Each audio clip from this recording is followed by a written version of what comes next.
Bismillahirrahmanirrahim. Assalamualaikum warahmatullahi wabarakatuh. Waalaikumsalam warahmatullahi wabarakatuh. Puji syukur kepada Tuhan Yang Maha Kuasa, Allah Subhanahu wa taala yang melimpahkan rahmat taufik hidayah serta inayahnya kepada kita sehingga pada pertemuan kali ini kita dapat bersama mempelajari salah satu bab pada mata kuliah komunikasi kelompok dan organisasi, yakni materi sistem manajemen organisasi dan pengawasan organisasi. Dan di sini kami kelompok 5 yang beranggotakan 1. Muhammad Rizal Rifai dengan nomor induk mahasiswa tertera. Yang kedua ada Friska Putri Lailatul Nuraini dengan nomor induk mahasiswa tertera. Dan kemudian ada Mas Muhammad Ali Wafa dengan nomor induk mahasiswa tertera. Dan ada Rini Kurniasari dengan nomor induk mahasiswa tertera. Baik, langsung saja kita sampai materi yang pertama yang akan disampaikan oleh teman saya. Silahkan.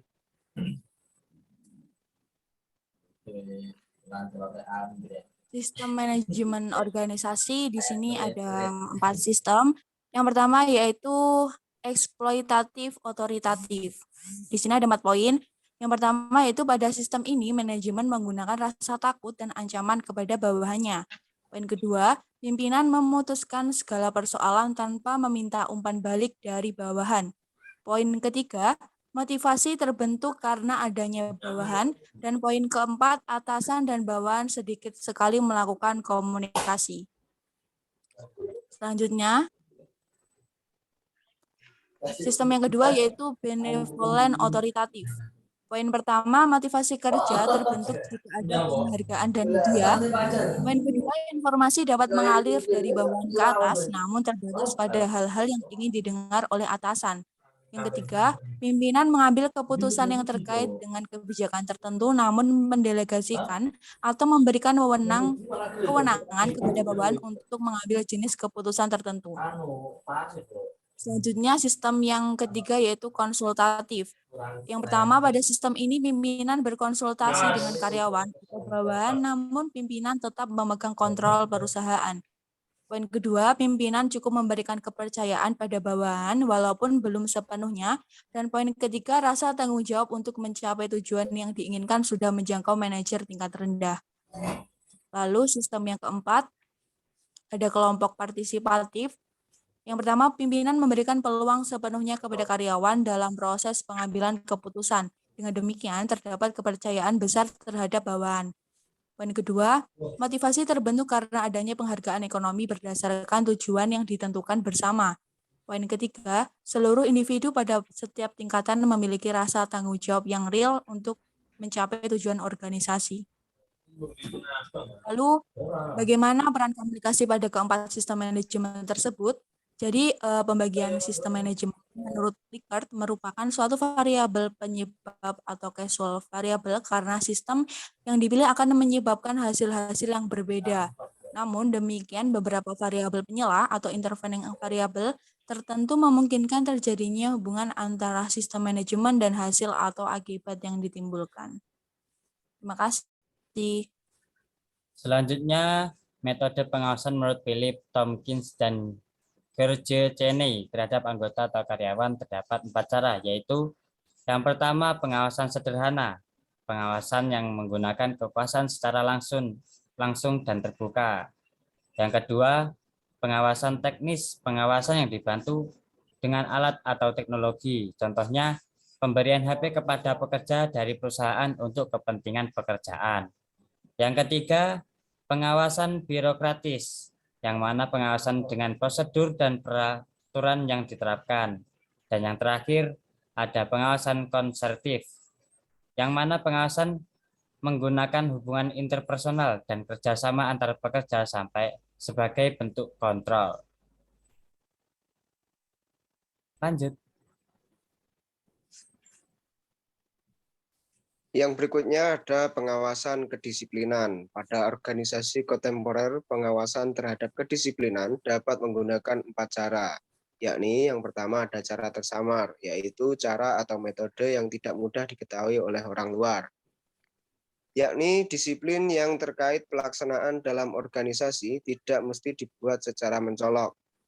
Dalam hal ini, Littlejohn and Foss memberikan contoh bahwa pada kebanyakan universitas tidak ada aturan yang mencolok mengenai kewajiban yang ada di kampus, melainkan semua orang menyadari kewajiban masing-masing, seperti bagaimana dosen mengajar waktunya itu kapan, dan mahasiswa menyelesaikan skripsinya kapan, dan yang lain sebagainya.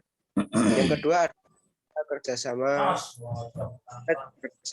Di sini disiplin dihasilkan secara bersama-sama. Organisasi bekerja sama untuk membuat atau menjadikan seperangkat tindakan sebagai sesuatu yang normal. Mereka membangun seperangkat standar, yakni disiplin itu sendiri. Next. Yang ketiga ada hubungan sosial, yakni cara ini menjadikan disiplin sebagai bagian dari hubungan sosial. Apa yang dikatakan atau apa yang dilakukan sejumlah orang satu sama lain dikontrol oleh kebiasaan atau tindakan normal atau tindakan yang dinormalkan. Yang keempat ada cara motivasi, yakni pengawasan yang berdasarkan nilai-nilai yang dapat memberikan motivasi pada anggota organisasi, yaitu sesuatu atau hal-hal yang paling mendasar yang mendorong mereka untuk bersedia untuk bekerja sama dan menegakkan disiplin itu sendiri.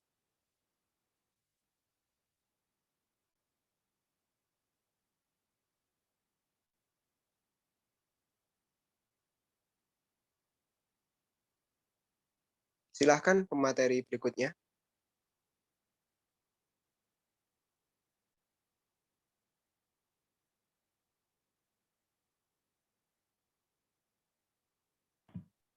Yang selanjutnya yaitu ada hubungan timbal balik dalam organisasi. Terjadi apabila setiap ada organisasi bertemu atau berkomunikasi bersama sepanjang waktu. Dari situlah mereka dapat lebih mengenal atau mengidentifikasi satu sama lain seperti sifat, karakter, dan lain-lain. Kedua yaitu pengawasan konseptif. Terjadi apabila tiap anggota dalam organisasi sudah terjadi hubungan timbal balik, sehingga memiliki tujuan dan pemikiran sama. Dari hubungan timbal balik ini, anggota organisasi lebih mengenal akan organisasi yang diikutinya, seperti nilai, prinsip dari suatu organisasi. Kemudian yang terakhir ada anti-mem yang digunakan untuk melibatkan setiap anggota organisasi dan mendukung proses berpikir dan memberikan kesimpulan tersendiri serta menghadapi segala permasalahan. Bukan hanya itu saja, anti-mem juga dapat digunakan dalam organisasi sebagai pengawasan dalam pengambilan keputusan. Pengambilan keputusan ini tidak dilakukan secara terbuka, tetapi bisa dikatakan tidak terbuka atau secara tersamar.